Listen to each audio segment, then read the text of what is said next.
Hay varios tipos de atletas. Están los que se destacan y ganan competencias. Hadlow, 5 veces campeón del mundo, 2 veces campeón del Red Bull King of the Air, y quien lleva 20 años haciendo kitesurf, es considerado uno de los kiteboarders progresivos más avanzados del mundo y un verdadero innovador a la hora de inventar nuevos trucos y maniobras. Entonces, se podría decir que hay otra categoría de atletas, los que moldean el deporte, los que dejan su impronta y los que cambian la historia.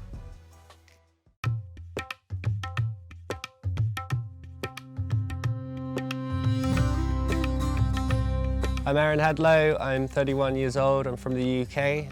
I've won the championship freestyle 5 times, King of the Air a couple of times.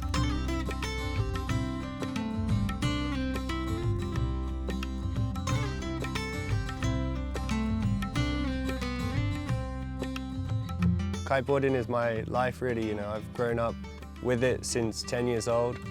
Over 20 years of kiteboarding now, and I got into it through my dad. He taught me, he was a keen windsurfer and then came into kiteboarding. And I just wanted to get out there and do it with him. And then things just started snowballing and rolling on. Ended up doing some competitions and just went from one thing to the next, and here I am.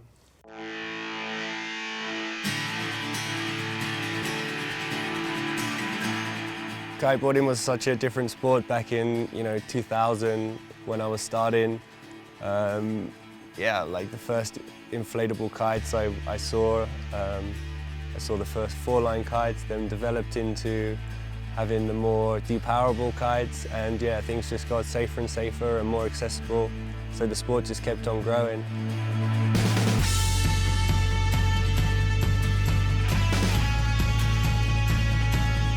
And now, there's thousands and thousands of kites being sold every year. And it's just accessible for so many people. And I think the idea of just having one kind of smallish board and a couple of kites, it's easy to travel with. You can access the world to so many great locations. So the sport has just changed so much, and also the styles, and the level is just insane now for the guys on the freestyle, and the guys in the King of the Air, they're pushing the level so much now, so it's really cool to see.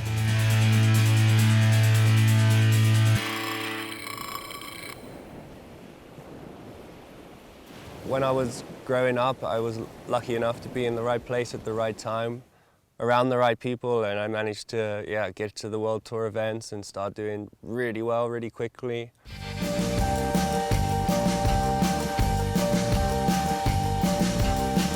Managed to win like 5 consecutive titles at a pretty young age really. It was quite new for everybody in the sport. We were the first proper generation of pure kiteboarders, not someone switching over from windsurfing or another sport. So trying to stay at a high level as you get older, you're trying to maintain that level. You become much stronger mentally, I think.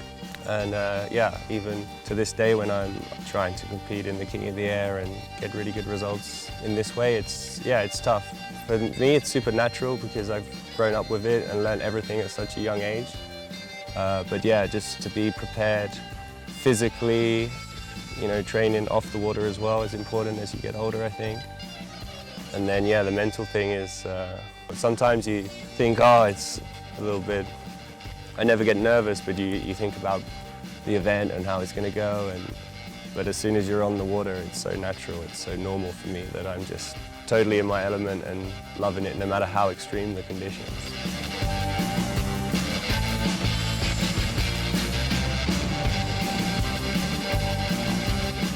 Because I started kiteboarding at such a young age, I definitely had to sacrifice the social aspect of going to school at a young age, and I did homeschooling for my last few years, and then basically, I'm not really in touch with any of my school friends. It's different to most people who stay in touch with in this respect.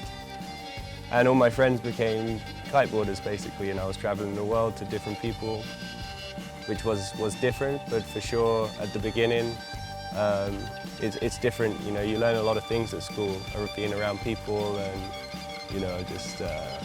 it's a different way. So definitely, I grew up in a very different way, I guess. But it was crazy and a lot of fun. And we were on the road as young kids having a good time, and yeah, I wouldn't change it for anything.